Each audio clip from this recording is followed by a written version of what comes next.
লগতে এই প্ৰটিনটো আমি ব্যৱহাৰ কৰিম। সিহঁতক অকণ খুৱাব লাগে, তেতিয়া অকণ ভাল হয় গঠনত।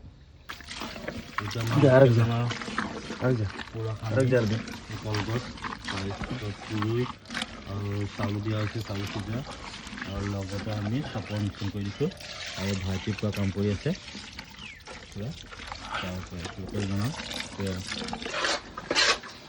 এই আমাৰ ৰাতিপুৱা চফা কাম আৰম্ভ হৈ আছে।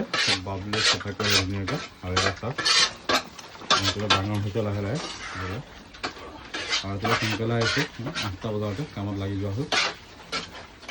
আমি শুই নাথাকোঁ, কাম কৰিব লাগে। আৰু নেট খৰিকৈ চালিলে গাহৰি ধৰিম। মেটেকা পাত অকণ খাবলৈ দিওঁ প্ৰথমতে। মেটেকা পাতটো খাই লৈ উৎপাদ নকৰে। পুৰা জাল মাৰি দিছোঁ, ধুনীয়াকৈ চাফ চিকুণ কৰি দিছোঁ। আৰু চাফ চিকুণ কৰাটো মেইন পুৰা। তাৰপিছত পটাছ আকৌ ছটিয়াই দিম, চাইডে চাইডে ব্লিচিং ছটিয়াই দিম।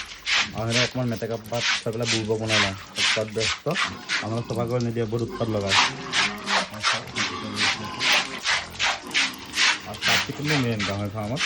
আমি যিমান পাৰোঁ চেষ্টা কৰোঁ চফাকৈ ৰাখিবলৈ। আৰু কিবা যদি ইয়াত বেলেগ কিবা কৰিব লগা আছে আপোনালোকে জনাব পাৰিব, কিবা ভুল হ'বও পাৰে। থাকিলে জনাওক। ধন্যবাদ। আৰু ভিডিঅ'বোৰ চাই থাকে তাৰ ধন্যবাদ জনালোঁ। আৰু লাইক কমেণ্ট শ্বেয়াৰ কৰি দিব। আৰু বাবলু পৰা কামত ব্যস্ত।